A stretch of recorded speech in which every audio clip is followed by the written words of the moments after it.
Hey everybody, welcome back to another episode of Tips from the Experts. And today we have a special guest with us, Eirik Netland, here to share some job searching tips for business analysts. So hi Eirik, how are you doing? Thank you so much for joining us in today's episode. Hi Pippa, it's good to be here. Thank you for inviting me. No worries. So before we go on to look at the various questions we have around these job searching tips, can you give us a brief introduction into yourself? Yeah, sure. So at the moment, I'm a senior business analyst. I work at a company called UL Solutions, and it's testing, certification, and inspection of products on a global scale. So it's making sure that products are safe to sell to consumers or also business to business. So that's my day job, and I'm also a business analyst mentor. So I run a company on the side of work where I mentor business analysts in the time I have available outside of work, and that's very rewarding and fulfilling, and exciting to be helping fellow business analysts in their career goals and supporting them to fulfill their potential. Yeah, that's really great. I'll share your details in the description box. So for viewers, if you'd like to get in touch with Eirik, I'll share his link, bamentoring.com. Right? Yeah. Where you do your mentoring for aspiring business analysts as well as experienced business analysts. Link in description. Okay, so let's get back into today's topic, which is job searching tips for business analysts. And my first question is, what are the key skills and qualifications you think that employers look for in a business analyst, in your experience? So I think you will be looking through job descriptions, and they will be specific about what they're looking for, and it might be slightly different for different roles. So it's definitely worth paying attention to what they have written there. I think they, in general, look for someone who is personable, someone who can get on with various different stakeholders. One of the questions I usually get in an interview, it's been a while since I've been interviewing, but I did quite a lot of interviews back in 2021, I think it was. And one of the questions that kept coming up was, how do you deal with a difficult stakeholder? Yes, that comes up all the time. Yeah. And generally, we as business analysts tend to be personable and able to get on with people, but then there can be those that might be quite challenging to get on with, but it's definitely worth making some effort there, because they can have very valuable information to share, and it's definitely worth getting on their side if you're able to. So I think that stakeholder management is an important aspect, to make sure you have some stories to tell about that in interviews.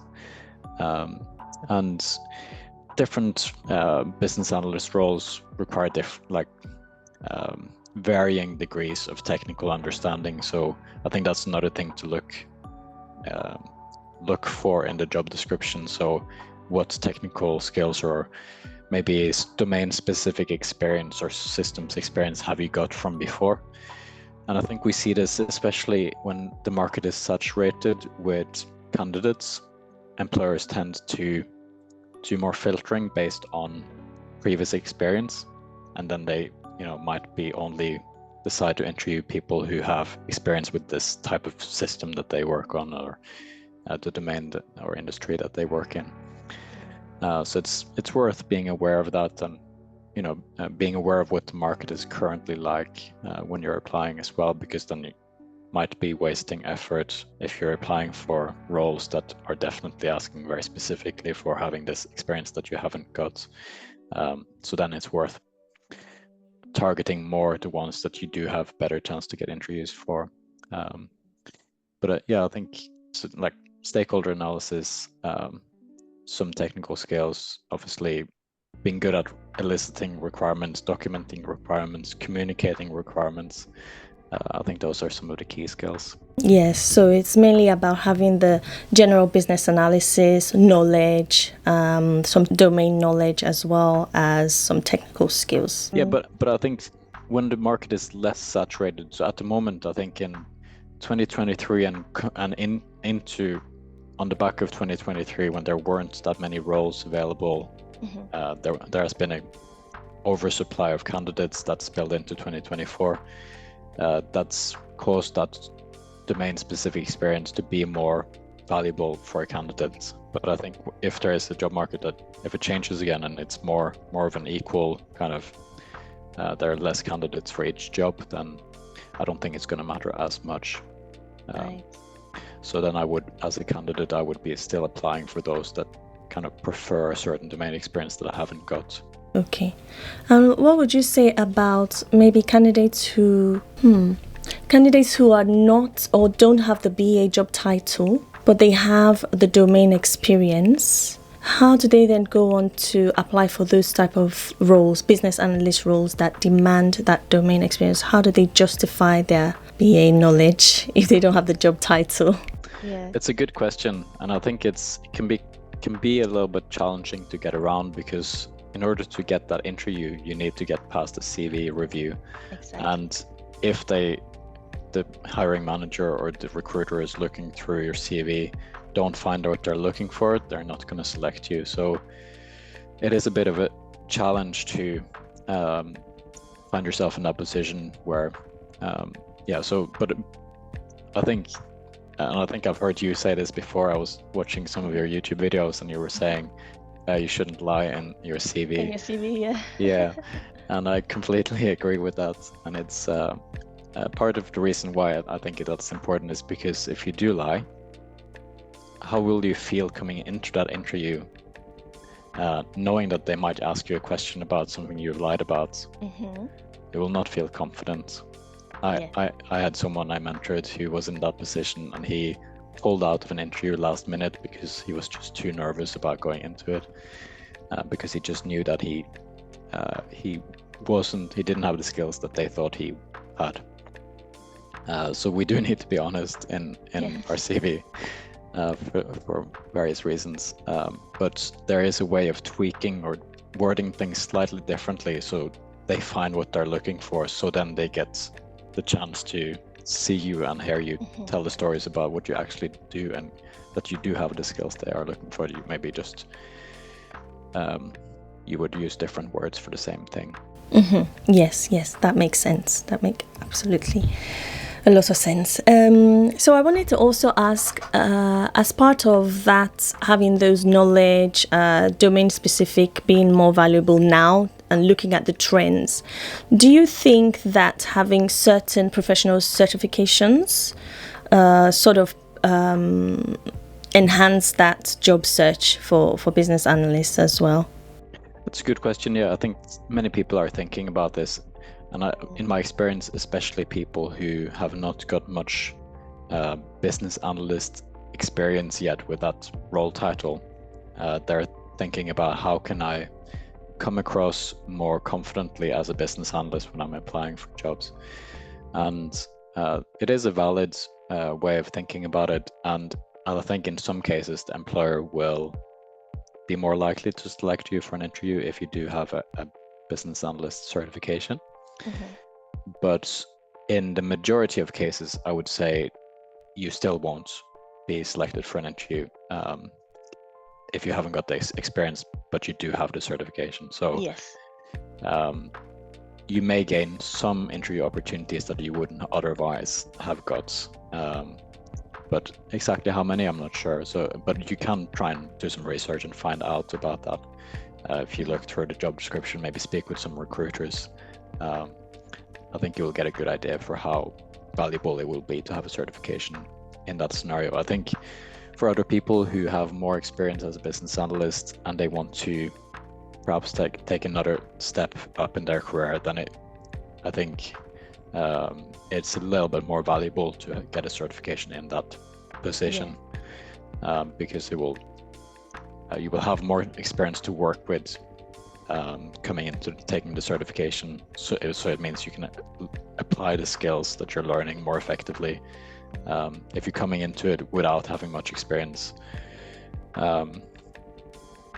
it's a lot of it kind of falls on deaf ears what you're learning, if that makes sense.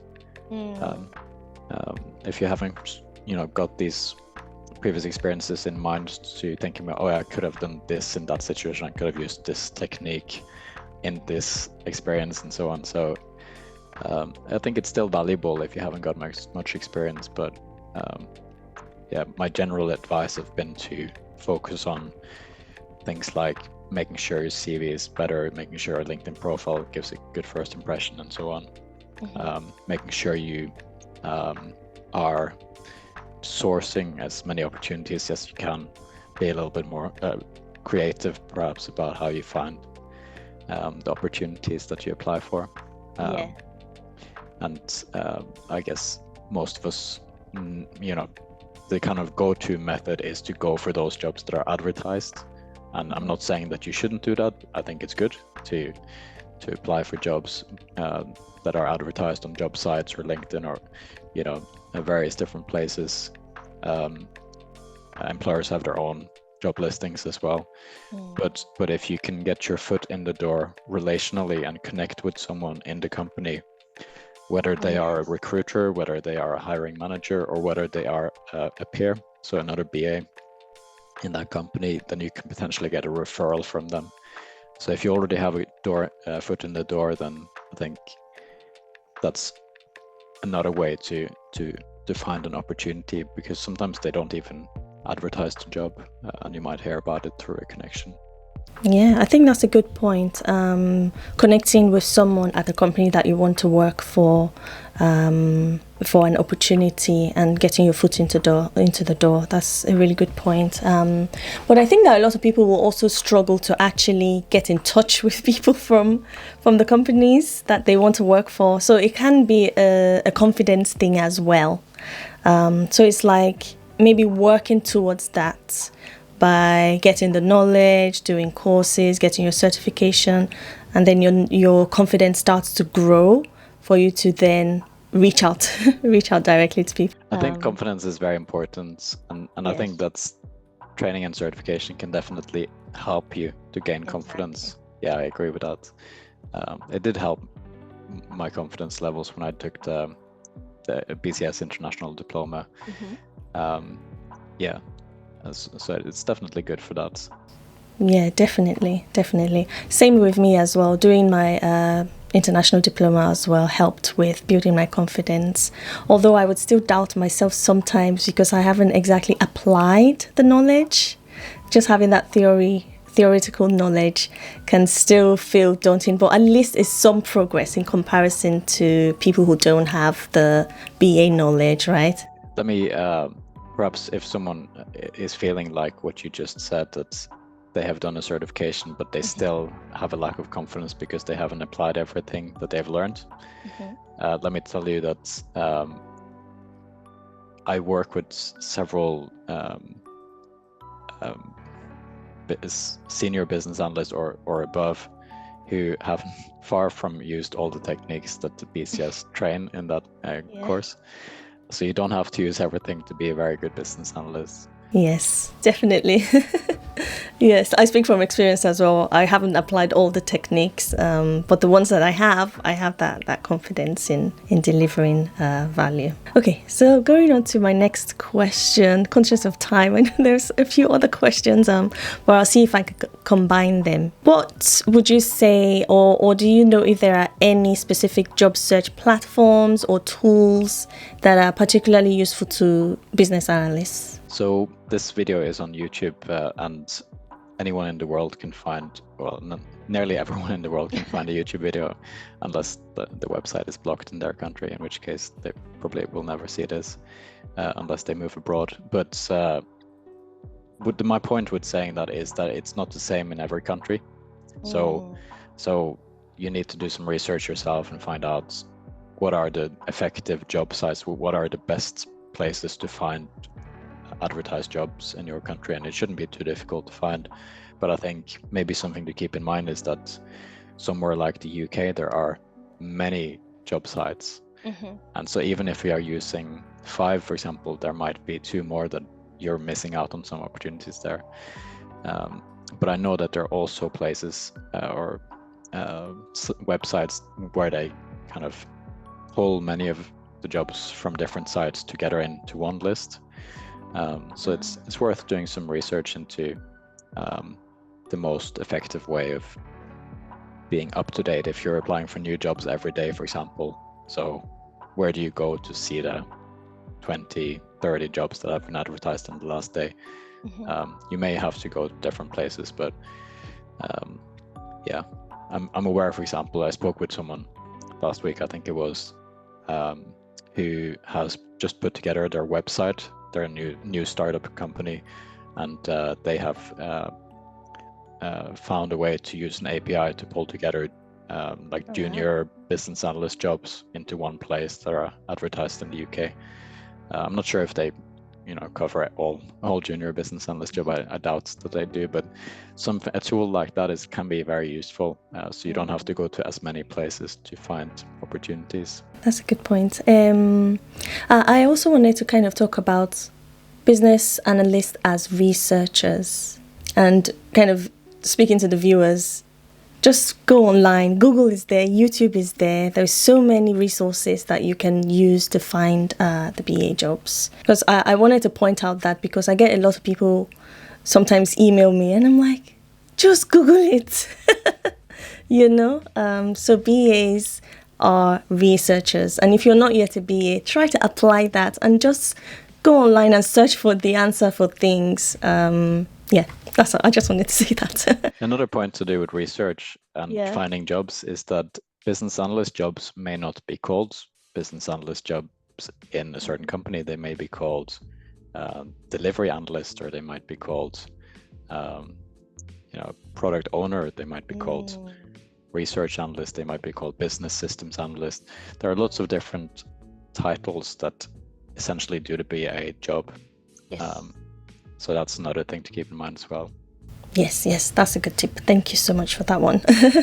That's a really good one, yeah. Something else to keep in mind about that, if you're kind of open to either a product owner job or a business analyst job, it might be worth having two different CVs that you kind of tweak for each job you apply for, because if they are using those different job titles, they may be looking for slightly different skills. There is a skill overlap between the product owner and business analyst roles, but there is also slightly different skills that one do that the other doesn't do.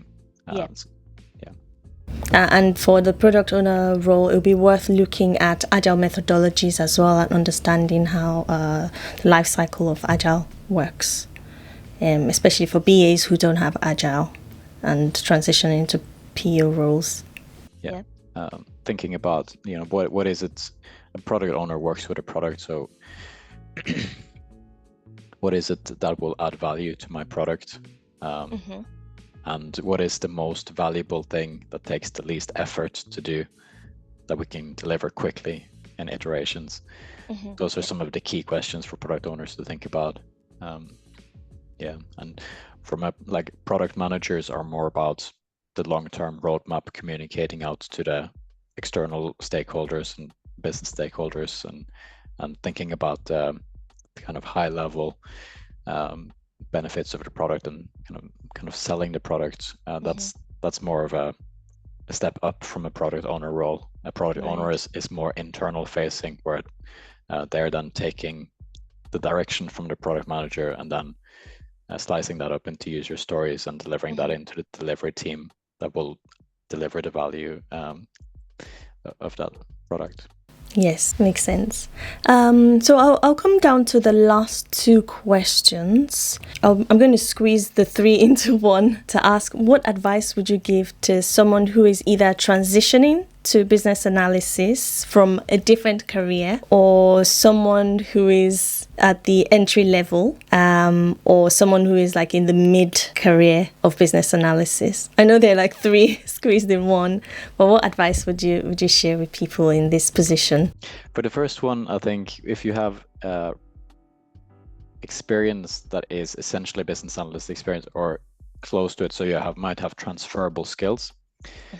Something to keep in mind is what the job market is like at the moment, and is it the right time to transition? Because it's going to be more difficult if there are a lot of candidates for each job advertised. But by the way, when you see over 100 applicants on LinkedIn, it's probably 80 or 90% of them don't really fit the description, the job description. So take that with a grain of salt as well. But in general, I would advise people like that to probably stay in their current career for now, but then think about how to add more business analyst skills and be ready when there is better job market to transition into business analysis. For the junior, if they're already in a junior position, I think that's a great place to be, because then you can just build on those skills, set yourself goals, be specific about them, speak with your manager about what your goals are, make sure you can have evidence that you are getting to that mid-level BA place, and look for a promotion in your current company, or apply for that with another employer, would be my kind of suggestion to what a career goal might be there. And for I guess someone more experienced, I think it's, you can think about, do you want to stay a business analyst? Do you really enjoy it? In which case you can become a senior business analyst. You can maybe lead a business analyst team of business analysts. That's some of the potential goals you can aspire to. But if you want to maybe take a different direction, product management might be an idea to think about. And like I said earlier, that's more external facing and not so much internal to the development team. And project management is another route you could go. I think there are lots of paths you could go. So it's just thinking about like what's your long-term goal? What is it? What is your why? What do you feel excited about? Long-term, and setting yourself goals to get there. For me, I would like to continue as a business analyst, although I've explored product owner role and more agile methodology delivery. I think I prefer to stay as a BA and possibly manage a team someday. How about you? It's a good question. I think I really value, I think I will always be a business analyst at heart. And I think I'm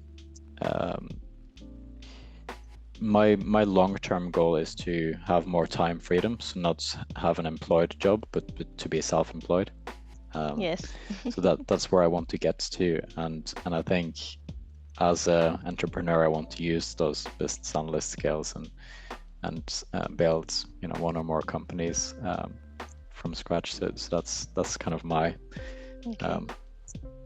long-term plan. But I think for now I'm enjoying being a senior business analyst, and potentially like you might want to have the opportunity to manage a team of business analysts as well. But also I really enjoy mentoring. So. Definitely, of course you do. And like I mentioned before, I'm going to share your link in the description box, and I hope people will reach out to Eirik for mentorship in business analysis. It's been really good to meet you, and let's keep in touch. We will definitely. Thank you so much for your time, and Thank you, Pippa. We'll speak soon. Bye. Take care. Bye. So there you have it. Eirik there to share his knowledge about job searching tips for business analysts. I hope you've enjoyed that session. If you have, please leave a comment in the comment section below. And like I mentioned before, I'll leave his link in the description box. As always, thank you for watching. Don't forget to like, subscribe, and share this content. You never know who it might help. Till I see you in my next one. Peace.